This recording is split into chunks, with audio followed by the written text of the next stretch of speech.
everyone. Thank you so much for joining me on TNN. I'm so excited to introduce to you Brandon Adams.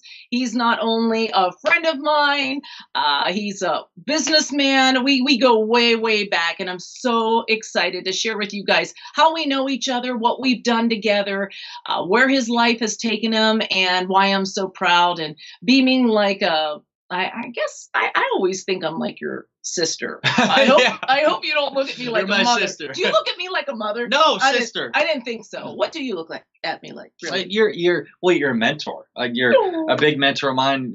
My first experience getting in front of the camera was really from your mentorship, and I remember the first commercial I ever did. Oh my God. Oh, we got to tell everybody. So just want everybody to know, first off, this is Brandon Adams, and we met, do you know how many years 2013. No, 12. 2012. 2012. He was just a little young whippersnapper back then. You really were. Wow. And the story behind Brandon and I think is very inspiring for a lot of people, for a friendship journey, as well as if you're a young entrepreneur or an entrepreneur. The power of mentorship, as Brandon mentioned, that's so sweet that I appreciate that you consider me a mentor. And of course, I feel like I did mentor you, and you're my protege. He's always going to be my apprentice, and I'll fill you guys in. But so let's just peel it all back when we first met each other. And when we first met each other, we met on a set of hopefully was going to be a television show. It was a pilot for a TV show. What was it called? It's called America's Got Money. America's Got Money, where young entrepreneurs were going to pitch their products to panel of experts in the field of entrepreneurialism or inventions or whatever the heck, smart people. And I happened to be one of those people on the panel, and various people came in and they were pitching their products, and a lot of them were terrible, and they were. And so the idea and the concept was to either back it, meaning great idea, or sack it, meaning your idea sucks. And Brandon pitched his product, and I'll let him tell you about his product because it was his baby at the time. Yeah. And I thought the product had potential, and I liked the product, and I actually backed the product. But what I really did was I fell in love with Brandon, and I said, this guy's a star. This guy's got the it factor that President Trump's always has talked about. And that's actually where I fell in love with Brandon, and said, I want to work with him. I want to take him underneath my wing, and I want to give him every little tidbit that I have learned throughout my entrepreneurial journey, because I saw myself in Brandon. I'm a female, as y'all know, and he's very much a male, as you can see. And so we were like, I just saw like the other side of me. And so I'm going to let Brandon tell you about the product and what that experience was like pitching the product. He was very young. What were you, 22? I was 22, 7 years ago. 7 years ago. He's 22, pitching a product in front of a panel of what he thought were super experts, but we weren't that experts. But you were. Okay, yeah. You say so. But it was fun, and I want him to tell his side of the story. So tell us about that. Yeah, well, I'll never forget when I met you in the makeup room, and right away you had the energy. I was like, oh, that's what I drew to. And then I remember doing the pitch, and there was a lot of other people in line. And it was a 5-minute pitch. I had practiced it so well that I knew it word for word. And I gave it. And what I learned from that experience, the product it's called Arctic Stick, a product to cool and flavor drinks. And 3.5 years, $100,000 later, you can buy it on Amazon. But that product wasn't my big success. No, you wasn't. Told me the star factor. Well, that was my first time in front of the camera. I enjoyed being in front of the camera. I enjoyed speaking, communicating. And little did I know that literally 3, 4 years later, I would become a TV host. So that experience was a domino effect that led me to doing more TV and more commercials, doing some modeling, acting. And now, 7 years later, I produced 3 TV shows, recently won a couple Emmy Awards, and now my wife and I host a TV show. Oh, and I'll never forget the experience from going on America's Got Money, seeing you, and then doing your apprentice competition. Yes. Oh my gosh. And then because I literally have a whole chapter in my book on this, and I talk about the apprentice competition was my first real marketing experience, fundraising and doing commercials. And we had done a commercial together. I'm like, you know what? I really like this stuff. I can be on camera. Right. It's the energy and pitching who you are. But I learned out of that experience was, if my product didn't make it, I could sell myself. And a lot of people I see, is they don't know how to sell themselves. It's a confidence, it's your presence, it's your belief in yourself. And if you can sell yourself and your brand, you can literally do it anything. Yeah, exactly. So that's how we met, and it was so cool because, like he said, his product was good, and I thought this product would be, perfect for somebody like myself, always on the go. Put your little vitamins in there or whatever, my emergency, and so it had great potential. But I saw the potential in him. So what I always like to ask people, like you all watching, is why don't more people out there inspire young entrepreneurs like Brandon to go bigger and to go further and to say, like, I pulled him aside and I said, here's the deal. This may or may not make it. Like, this is a potential pilot for a TV show. But if this all goes to hell, I want you to realize that you are, one, good looking, two, you've got a ton of energy, and you need to be up in front of the camera. And so I infused I infused confidence in Brandon. And so from there, now we'll fill you in with what else happened to get him to where he's at today. So as most of you know who follow me, that I was on The Apprentice 15 years ago, and that was such a great experience, and I learned so much. But what I loved was the competitive factor. Now, I hadn't seen Brandon's competitive spirit to this point, because he was just pitching a product, and it wasn't like, we're only going to pick one of you. It was just like, pitch your product and we'll tell you if it's good or not. So I hadn't seen his competitive spirit, but I did see myself in him. So I knew it's got to be there. You know what I mean? Yeah. I mean, I'm like, if he's me, but in a man version, that guy's competitive, and he'll cut and steal to get what he needs. Not really. But so I thought, you know what? I was in the process of picking candidates for a promotion that I do every now and again in the city of Des Moines, where I get the best people in the metro area to compete for a huge grand prize. And it's super fun. And I give them tasks, and they got to implement the tasks within a period of time. And it's very competitive. It's very interactive. You get one-on-one with me. I coach you along the way. I fire you if you suck. And I mean, we just have a great time. And I want to pull out the best of the best, and I want to encourage them. And I'll never forget. So I've done this. This would have been my third year, season 3, when Brandon was a contestant. And I think I reached out to you and said, hey, I'm doing something that I think you would do very, very well in, and I want you to apply to be a contestant. And so gave him some of the information. And of course he was in, because you never pass up a great opportunity, right? Yeah.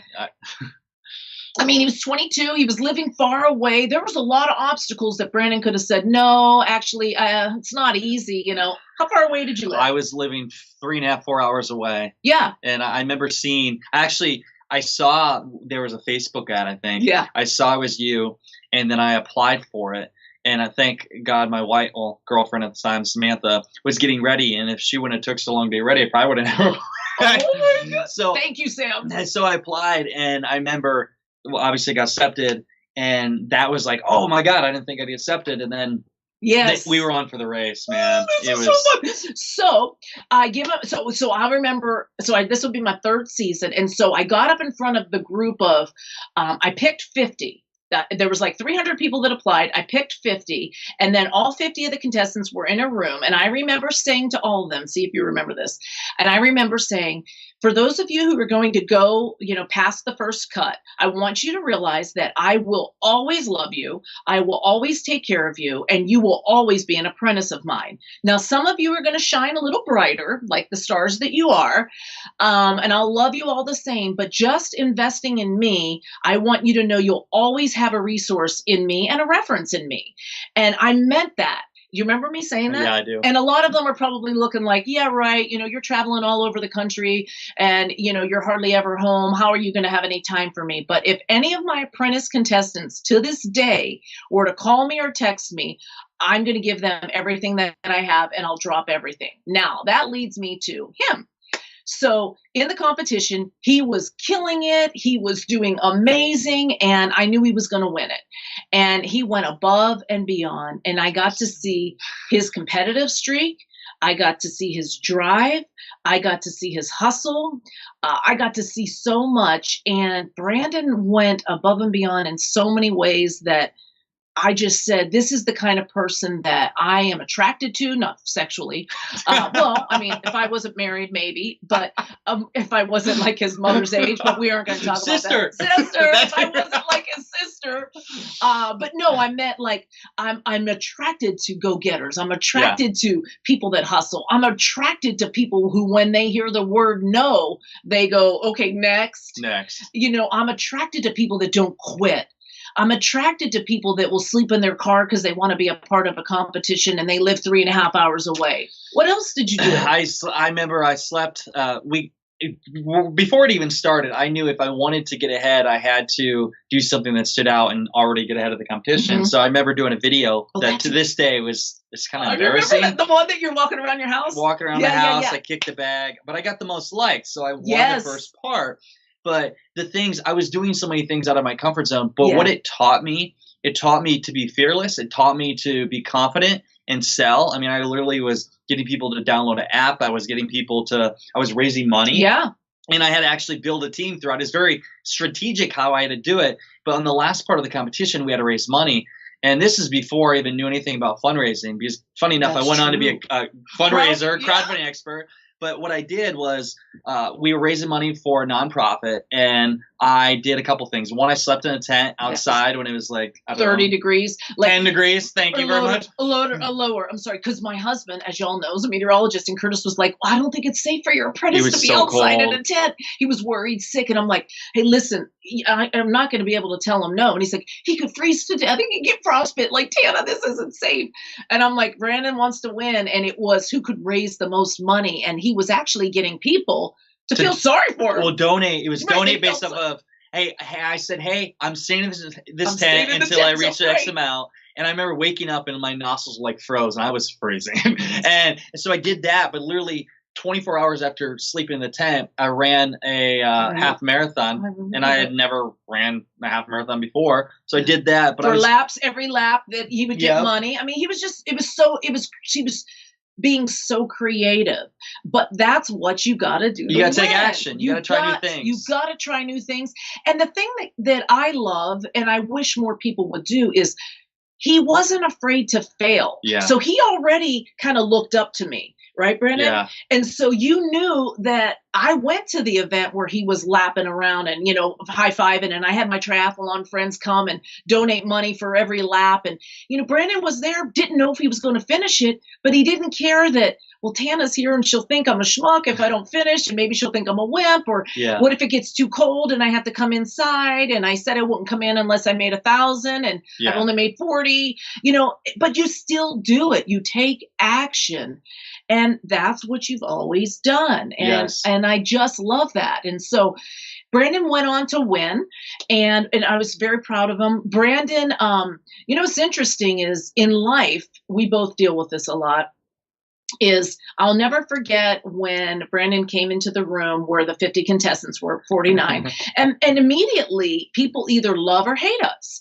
And now realize that 49 of the other people that were my contestants were type A, were go-getters, wanted to learn, were, there were people there that were just there because they wanted to get tidbits from me, little nuggets. There were people there that wanted to be on TV. There were so many different groups, personalities. Yeah. But there was a lot of them that couldn't stand him from the minute go. People hated me. Well, because of that confidence, that cocky, they could call it cocky. People do call it cocky, but that confidence that he could do whatever the hell was put in front of him, and he was going to. Yeah.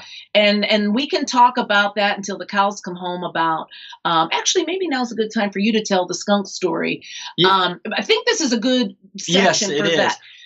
But so I wanted to share with you then, I experienced seeing people like, who is this guy? Like, seriously. And it didn't faze him at all because I dealt with that my whole life. And so then after the fact, I would tell Brandon what he was experiencing as he was experiencing it, just to know it's only going to get worse from here, because the bigger you get, as I did in my life, people start to feel smaller, even though it has nothing to do with them. Yeah. The bigger you are, the smaller you get. So I remember sharing with Brandon a story, and I'll set it up and then he can tell you what he remembers. But I've always hated the animal, the skunk, because they stink and they scare me because I heard that they could spray. And so one day I don't remember what it was, one of those women events that's really kind of just an excuse to drink a lot, like bunko, whatever. They said, come to a tarot card reading or come to a card reading. And there was all these cards. Actually, I think I kept them somewhere around here, but it was like animal cards. And she spread them all around and she told me to grab like three. I can't remember what the number was. And I grabbed one, and one was the moose. And that meant like that I am very protective of my children, and I am. And then one was something else, which said I'm super loyal. I don't remember what it was. I think it might have been the bear. And then I pulled up a skunk and I was like, oh my God, I hate the skunk. And so she goes, no, no, no, no. You don't ever hate the skunk. And I said, why? And she said, because you are the skunk. And I said, what?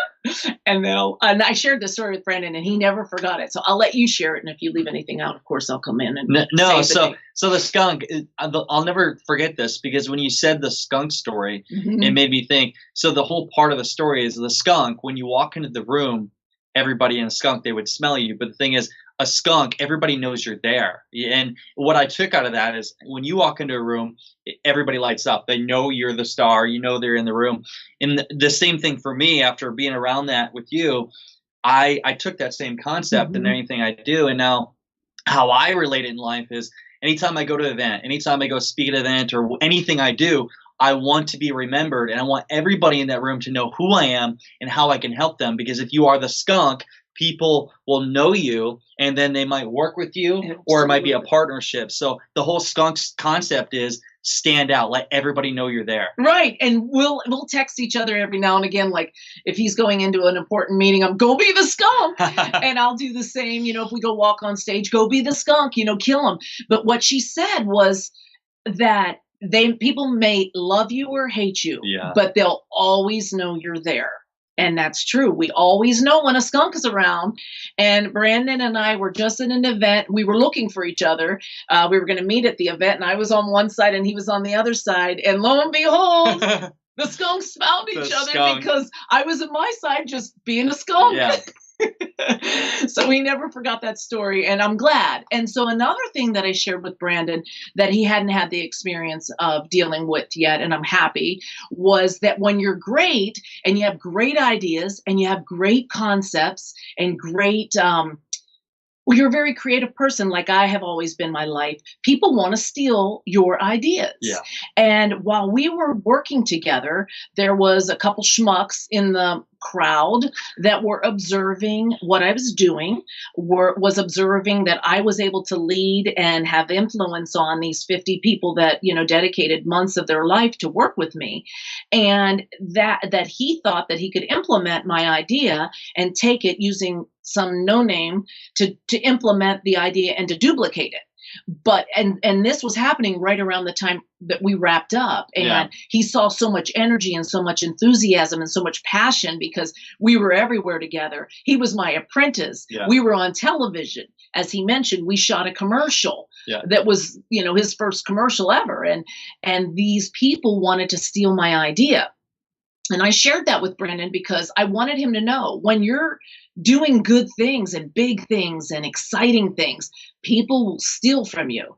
And I shared that with him. And at that point in your life, you had never had anybody try to steal from you. No. But now think of your life. How many people try to steal your ideas? Well, I mean, I almost look at it and I laugh because it's kind of like, oh, hey, impressive. Like if you want to try to do what I do, nobody can replace you. Nobody That's what we found can, out. Right. Nobody can replace you. So, but when you do find success and you do things at a high level, people are going to try to duplicate your system, and they can never. You have to be so unique that people can't duplicate it.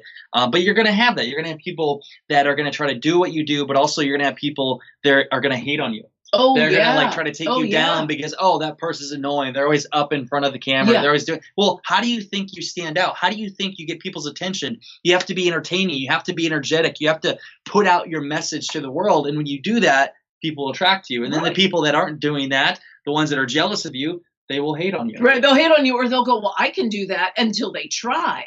And so I know that Brandon and I have had people try to duplicate what we do, and they can't. And we don't have ill will because we move on. We don't hold grudges. That hey, good try. Like we find it flattering. And so that was another lesson that I shared with Brandon is just be prepared for people to try to steal your idea, but at the end of the day, they're not you. Yeah. Just like I said, he's amazing, and he's a hard worker, and he's great. He is not me, and I am not him.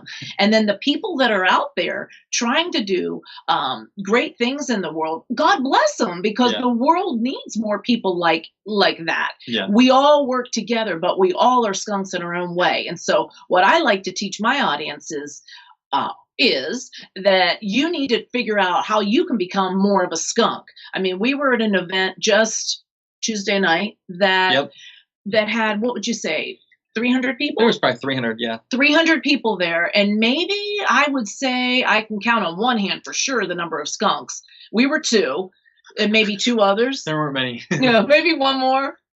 I mean, that's a reality, and that there's not a lot of skunks running around, and go be a skunk is what I always try to tell people. So, and so then also while we were, while he was young and going through a lot of the process of being a young entrepreneur, he had experiences with a breakup, and I knew his girlfriend at the time, and that was very hard. And so I was able to share with Brandon that, if someone's meant for you, they'll come back to you. Mm-hmm. And Brandon was heartbroken. Do you remember when we had lunch?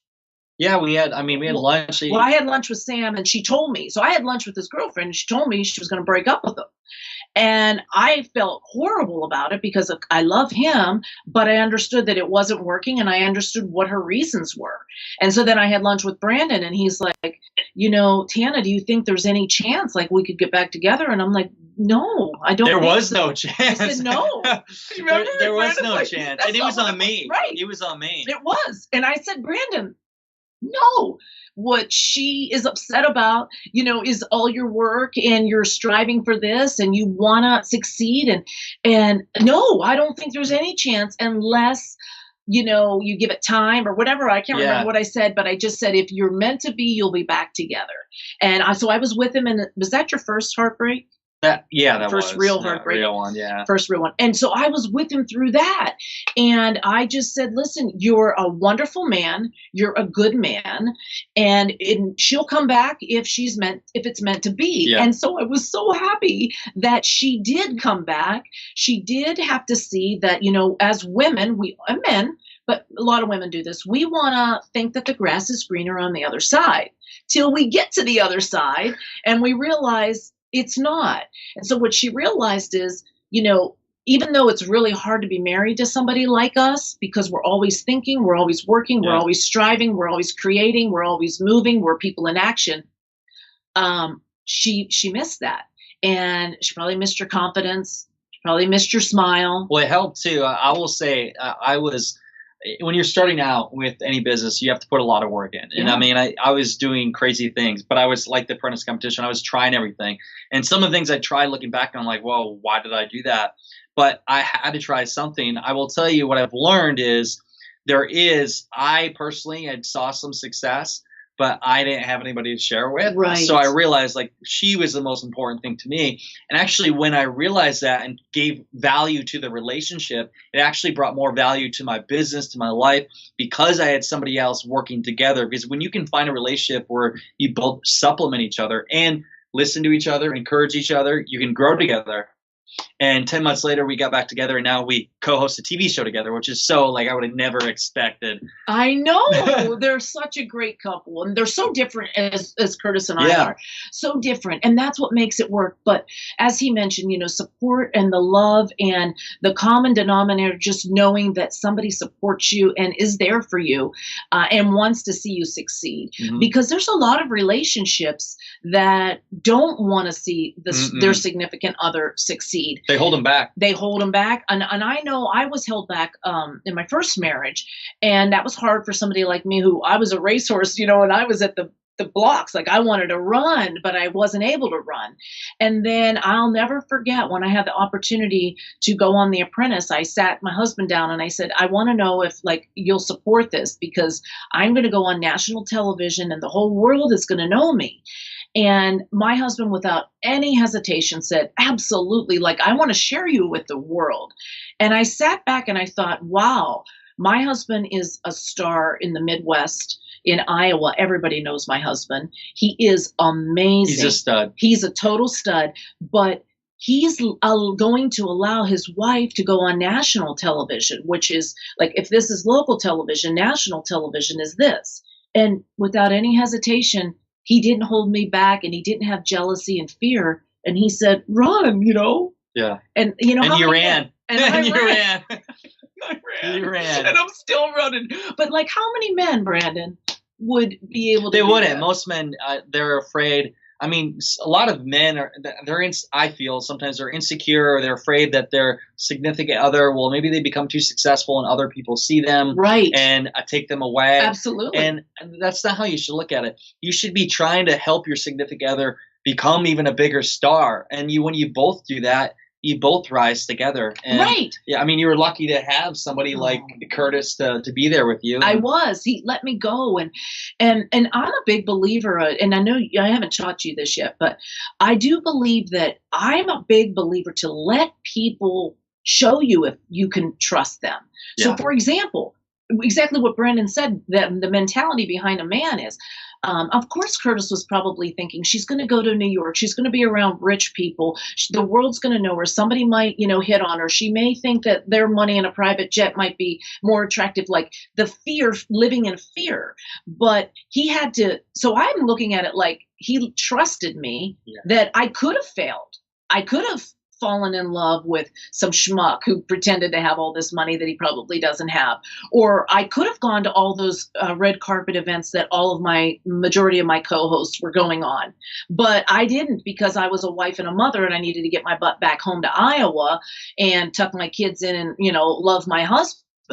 But I missed out on a lot of the fun, but I wasn't there for fun and games because I was a grown-ass woman with babies and a husband. So trust your significant other to see if they can be trusted. You know what I mean? If you can't trust them, then that goes not only in your relationship, but in business. If you can't trust the people you're working with, you shouldn't be with them because that will make hell. Oh, I would never work with anybody that I can't trust. But once again, as I mentioned in that competition, I didn't know that the people that were behind the scenes that were acting like our biggest fans and clapping for us, they were taking notes and going, okay, at this moment, she did task 2. That was this. That was a fundraiser. Okay. Oh, how much did all these people raise? Okay. Taking serious notes. How much was raised total? I want to say 45. Well, I raised $33,766.42. And Allie was right behind you. She raised, I think, 1820. She was right there. So it was. These kids were amazing. Maybe it was like 50. I think it was 60 some. 60 some. It was unbelievable. I'll never forget it. I'll never forget it. That was a hard race, I'll tell you. It was. You know what's so funny is I'll share this story with you because I'm sure the audience would love this. So Curtis and I just did a celebrity pickleball tournament, and they said that the money was going to the specific charity. Okay. Mm-hmm. So at the charity, somebody comes up to me and she's like, hey, I'm with a charity, and how did you hear about us? And I bit my tongue till it was almost bleeding, but I thought I have to tell her. So I said, well, how long have you been with the charity? And she goes, since day one. I've been with them since 1995. And I looked at her and I went, well, actually, my Apprentice program, season 1, donated $31,000 to your charity. And I just stood there and smiled. And she went, oh, I remember that. Thank you so much. Okay, wait. You're asking me how I know the charity when 7 years ago we donated my winner, Jera, you, the winner, right? Yeah. My winner raised $31,000 and I chose to give it to them. She's asking me, that's not smart business. You'd know me, wouldn't you, Brandon? Yeah. You'd know me. Not a card. I wasn't looking for a card. Not a nothing. if you're in, I know, dude, that's shocking. Let's just say that the organization where Brandon donated the 33,766.42. They gave us a nice plaque of thanks, and they were great. Yeah. They were great. They recognized us. They actually sent me pictures of where the money went. Endure, Iowa sent me turkeys that literally they put together turkeys and hand out to the homeless, and they buy pizzas for people that are very, very sick and the children are going through cancer. And so, there's ways to run business, but I just had to share that story because I was like, what? How do you not know this? But anyways, but there's just so much that we could talk about, but I wanted you guys to realize a couple of things in this TNN episode this evening. And that is that share what you know with young people. I gave him all the knowledge that was in my noggin because I wanted to see him succeed. And I didn't hold anything back. And so there's so many people that aren't doing that because I guess it takes work, but I found it exhilarating. I found it fun. And then in turn, Brandon is able to help other young entrepreneurs. Yeah. Like, for example, my son. Brandon is helping my Miles son. Is amazing. He's helping my son. Well, let me back up. I wanted to also share this with my viewers, and you don't know this yet, but so when he invented the Arctic Stick and was looking to get the Arctic Stick out and sold and marketed, he gave my son an opportunity to make some money on the side and sell the product for him. And so I'm a big believer, and I'm sure that most people watching that are parents are a big believer of this, that if you are good to my children, you're golden. Now, you were already golden with me, but the fact that, you gave Miles not only once an opportunity with the Arctic Stick, but another time in LA, an opportunity to make some money. He made some cash. To sell. You've given Miles 2 opportunities. And so it's a way of paying it forward because now he's teaching other young entrepreneurs how to do things, how to sell, how to brand, how to get certain things going in their life and in their business that maybe he can teach Miles or Tori when he gets to meet, see her a little bit more. She's in college, helping the younger generation. Yeah. So I say pay it forward, pass it on. And I know that you don't hold back because in your speeches, you give it all. Yeah. And don't hold anything back. I think Greg, your buddy, I believe Greg said something once about that. And it stuck with me because I'm the type of person, as Brandon is give it all away and it'll come back. It does. It always does. It always does. And so I gave him everything that I had. And then he in turn was kind and gave my son an opportunity when he needed to make some money. And I appreciated that. So if you appreciate someone in your life that's a young entrepreneur like Brandon is, go tell them or go mentor them more. Or if you experience something in your life like a heartbreak or I don't really know what else maybe I've helped you with, but we've been through a lot together. A lot of obstacles, yeah. Obstacles, if he has a problem, he knows he can always call me, and I'm sure I've been through it. Mm-hmm. Beating your head against the door and just, thinking, am I making any sense? Am I getting anywhere? People think I'm crazy and people want me to stop with my dreams. But your Netflix story. I mean, that's a perfect example. Why don't you share that real quick? Yeah, it's the Netflix. I mean, I've always done things out of my comfort zone and crazy things to stand out. And it was 2 months ago, I flew all the way to Netflix because I didn't have a representative pitching my show. I was pitching it. And so I just said, I'm going to show up. I sent them packages before. I sent emails. They had got my packages. I showed up at the office, said, I'm here to get a meeting with Netflix. And I flew across the country for this. They're really like, well, yes. And they said, either like, you have a meeting set up? And I said, no, but they know the person that I did research on. They know I'm coming because I got my package.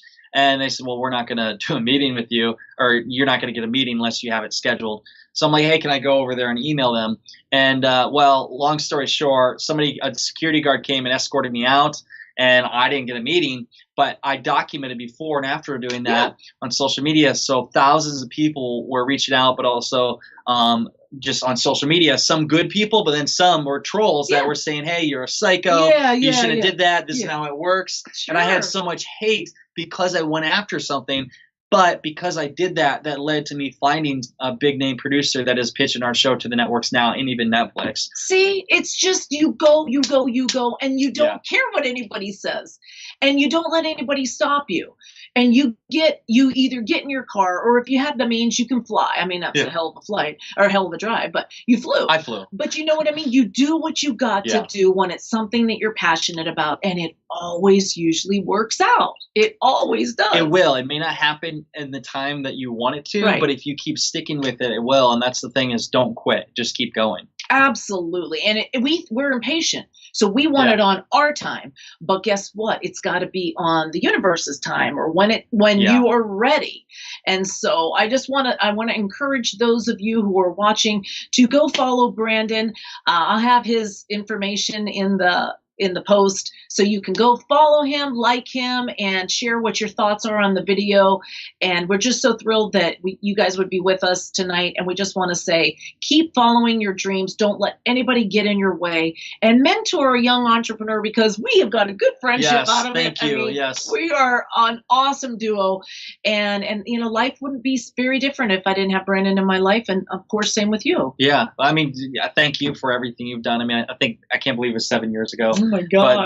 But it's crazy how a couple things that you do, the opportunities you give somebody, and how that can help so many people. I mean, that mentorship led to, I'm speaking now. Yes. I'm going on camera. I'm impacting a lot of people because somebody like Tana and other mentors have helped me along the way. So if you give value to the world, value will come back to you. I believe that tremendously. And I wanted to share and give it away.